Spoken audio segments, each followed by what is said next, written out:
어느 날 영희는 거울 앞에 서서 자신을 바라보며 깊은 고민에 빠졌다. 바쁜 일상 속에서 운동할 시간을 내기란 여간 어려운 일이 아니었다. 직장에서 야근이 일상다반사가 되었고 그나마 주말에는 밀린 집안일과 사람들과의 약속으로 쉴 틈도 없었다.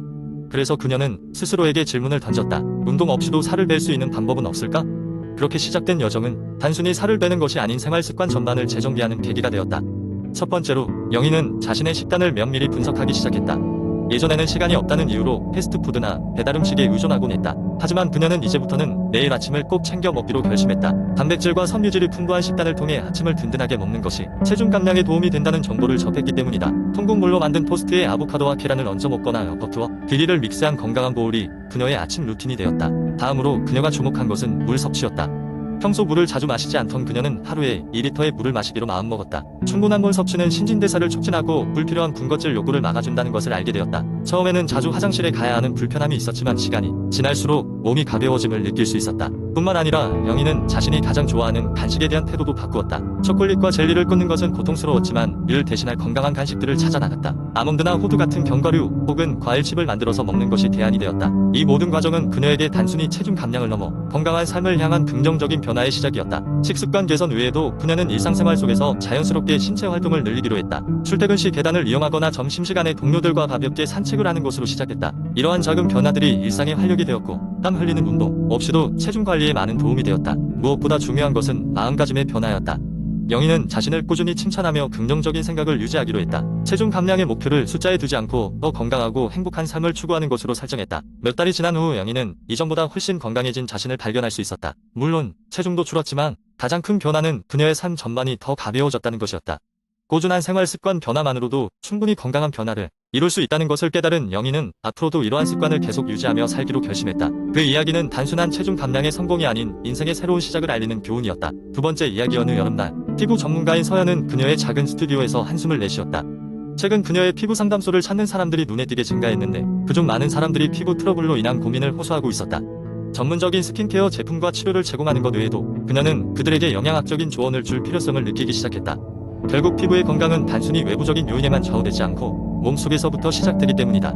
서연은 자신이 좋아하는 커피를 한 모금 마시며 평소의 루틴대로 자신의 연구 노트를 펼쳤다.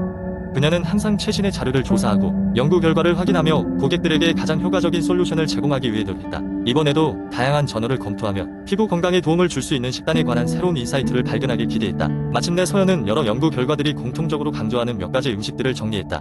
우선 항산화 물질이 풍부한 음식들이 있었다.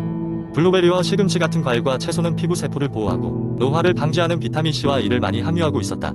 그녀는 특히 라즈베리도 주목했다. 이 작고 붉은 과일은 피토케미컬이라는 성분을 포함하고 있어서 자유라디칼로부터 피부를 보호하는 데 도움을 줄 수 있었다. 또한 오메가-3 지방산이 풍부한 음식들이 피부의 염증을 줄이고 피부를 매끄럽게 유지해준다는 사실도 주목했다. 연어, 고등어와 같은 기름진 생선들은 이미 건강한 식단의 필수적인 요소로 많이 언급되어 왔지만 서연은 이 친구들이 피부 건강에도 크게 기여한다는 점을 강조하기로 마음먹었다. 비슷하게 그녀는 아보카도와 견과류에 포함된 건강한 지방을 놓치지 않았다. 이러한 음식들은 피부의 유수분 밸런스를 유지하면서도 오메가-9 지방산을 제공해 탄력 있는 피부를 만들어 주었다. 가끔씩 그녀의 고객들에게 아보카도 우드 샐러드를 추천하며 샐러드 드레싱도 가능한 간단하게 자극적이지 않게 할 것을 조언했다.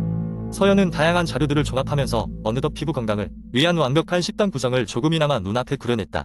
그녀는 고객들에게 과일, 채소, 견과류, 고기류를 조화롭게 섭취하면서도 매주 2번 이상은 기름진 생선을 꼭 먹으라고 조언했다. 또한 충분한 수분 섭취와 규칙적인 생활 패턴의 중요성도 강조했다. 피부는 결국 몸 상태의 거울과 같기 때문이었다. 몇 주 후 그녀의 조언에 따라 식단을 조절한 몇몇 고객들이 피부의 변화를 체감하고 있었다. 메일로 감사의 인사를 보내거나 스튜디오에 들러 직접 표현하는 고객들도 있었다. 이들은 각각 피부가 더 맑아졌고 트러블이 줄어들었으며 심지어는 피부결이 몰라보게 미끄러워졌다고 말했다. 서연은 이 경험을 통해 확신하게 되었다. 건강한 피부는 단순한 외부 관리로만 이루어지지 않는다는 것, 그리고 음식을 통한 내부 케어가 피부에게 어떤 긍정적인 변화를 줄 수 있는지를 깨닫게 되었다. 그녀는 앞으로 더 많은 사람들에게 이를 알리고 건강한 생활 방식을 선택하도록 독려하기로 결심했다. 그녀의 작은 스튜디오에서 시작된 이 작은 변화에 물결은 점점 더 많은 사람들에게 전파되고 있었다. 세 번째 이야기. 밤이면 찾아오는 피곤함에도 불구하고 쉽게 잠들기 어려운 날들이 있었습니다. 미리 설정한 알람 소리에 깨어나 하루를 시작하고 밤이 되면 소중한 잠을 청하기 위해 다시 침대로 돌아오곤 했지만 얼마나 많은 밤들이 뒤척임 속에 지나갔는지 모릅니다. 이와 같은 밤들을 뒤로하고 저는 수면의 질을 개선하고 더욱 더 푹 잘 수 있는 방법들을 찾아내기 위해 오랜 시간에 걸쳐 연구하고 탐구하였습니다. 어느 날 인터넷에서 수면의 질을 높이는 방법이라는 제목의 기사를 발견했습니다. 여러 가지 전략들이 나열된 그 글에서 저는 눈을 뗄 수가 없었습니다. 첫 번째로 눈에 들어온 전략은 바로 수면 환경 조성이었습니다. 글은 방해 온도, 조명, 소음에 대해 언급하고 있었는데 쾌적한 수면을 위한 최적의 조건으로 방해 온도는 섭씨 18에서 22도, 조명은 어두운 상태, 소음은 최대한 차단된 상태를 권장하고 있었습니다. 이 지침을 참고하여 집안의 조명을 어둡게 하고 기마개를 사용하여 소음을 차단해 보았습니다. 온도 조절은 기존에 생각해보지 않았던 부분이었으나 창문을 적절히 열어서 신선한 공기를 느끼고 온도를 조절함으로써 보다 아늑한 환경을 만들 수 있었습니다. 다음으로 시도한 것은 취침 루틴 확립하기였습니다. 휴대폰과 가까운 거리에서 자기 전까지 지속적으로 화면에 매달리던 습관을 고치기로 마음먹었습니다. 그 대신 매일 밤 같은 시간에 잠자리에 들어 서로 다른 루틴을 제외한 한 가지 행동을 꾸준히 해보기로 했습니다. 목욕, 책 읽기, 간단한 스트레칭, 명상을 돌아가며 시도했는데 그 중에서도 깊은 숨을 고르는 간단한 명상이 뇌의 긴장감을 풀어주고 몸이 점점 가라앉게 하는 데 도움을 주었습니다. 또한 식습관과 운동도 중요한 요소로 다가왔습니다. 카페인과 알코올의 섭취는 잘 자는 것에 방해가 되므로 늦은 오후 이후로는 피하려 했었습니다. 대신 따뜻한 허브티를 마시며 마음을 진정시켰습니다. 규칙적인 운동도 좋은 수면을 유도하는 데 큰 도움이 됐습니다. 적절한 운동은 몸을 건강하게 할 뿐만 아니라 숙면에 중요한 멜라토닌의 분비를 유도한다는 사실을 알았습니다. 저녁 시간에 가벼운 조깅이나 스트레칭으로 하루를 마무리하니 자연스레 피로감도 줄어들어 자기 전 몸이 침실을 아늑하게 느끼며 잠자리에 드는 순간에는 차분함이 찾아오곤 했습니다. 마지막으로 그런 노력의 일환으로 마음 챙김과 스트레스 관리를 배우게 되었습니다. 많은 현대인들이 하듯 저 역시 과거와 미래에 대한 걱정으로 밤잠을 설치기에 일쑤였습니다. 명상을 통해 현재에 집중하면서 간단한 호흡법으로 일시적인 걱정을 내려놓는 연습을 이어갔습니다. 이러한 연습을 거듭하면서 마음이 세상의 평온함을 느낄 수 있었고 때때로 하느라 바빴던 생각들을 내려놓고 순간 속에서 잠들곤 했습니다. 이러한 여러 다양한 수면 개선 전략들을 꾸준히 적용한 결과 어느덧 깊은 밤 속 잠들었던 시계 태엽과 좋아하는 빈도는 점점 줄어들었습니다. 이제 저는 잠자기 전 방 안의 편안한 침대에 누워서 하루 동안 쌓인 무거운 짐들을 내려놓습니다. 그렇게 자연스레 스르르 잠이 드는 그 순간들은 비로소 임시적인 해결책이 아닌 나 자체의 삶의 한 부분으로 자리 잡았습니다. 적지 않게 시간이 걸렸지만 이는 결국 당신에게도 적합한 수면의 질 개선 전략 이야기일 될 것입니다.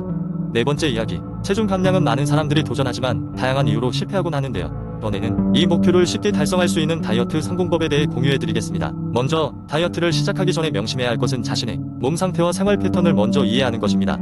대부분 성급하게 체중 감량을 시도하면서 건강을 해치는 경우가 많습니다. 건강한 다이어트를 위해서는 체계적인 계획과 적절한 목표 설정이 필수적입니다. 1. 목표 설정과 계획 세우기. 체중 감량을 위해 언제까지 얼마를 감량할 것인지 현실적이고 구체적인 목표를 설정하는 것이 중요합니다. 목표를 세운 후엔 하루의 식단과 운동 계획을 세부적으로 짜는 것이 도움이 됩니다. 이를 위해 다양한 앱과 서적이 도움을 줄 수 있습니다. 이 균형 잡힌 식단 다이어트의 핵심은 섭취하는 음식의 칼로리와 영양소 균형입니다. 과도하게 칼로리를 줄이기보다는 탄수화물, 단백질, 지방 등 각 영양소를 충분히 섭취하면서도 칼로리 밀도가 낮은 음식을 선택하는 것이 좋습니다. 예를 들어 야채, 과일, 통곡물을 주로 섭취하고 설탕과 가공식품은 줄이는 것이 바람직합니다. 3. 운동의 중요성. 다이어트에서 운동은 빠질 수 없는 요소입니다. 유산소 운동과 근력 운동을 적절히 병행하는 것이 중요합니다. 유산소 운동은 지방을 태우는 데 효과적이며 근력 운동은 기초대 사량을 높여주어 체중 감량을 돕습니다.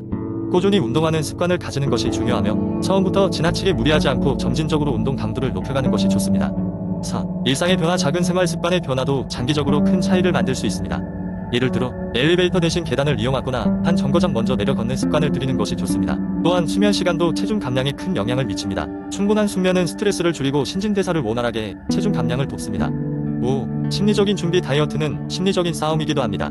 중간에 의욕이 떨어질 수도 있고 정체기에 좌절할 수도 있습니다. 이럴 때는 긍정적인 마인드를 유지하고 필요한 경우 전문가의 도움을 받는 것이 중요합니다. 친구나 가족의 격려도 큰 힘이 될 수 있습니다. 마지막으로 몸무게 숫자에 집착하기보다는 전반적인 건강 상태와 생활, 습관의 개선을 목표로 두는 것이 중요합니다. 체중 감량을 통해 얻게 되는 것은 단순히 몸무게 감소가 아니라 건강하고 활력 넘치는 삶 그 자체이기 때문입니다.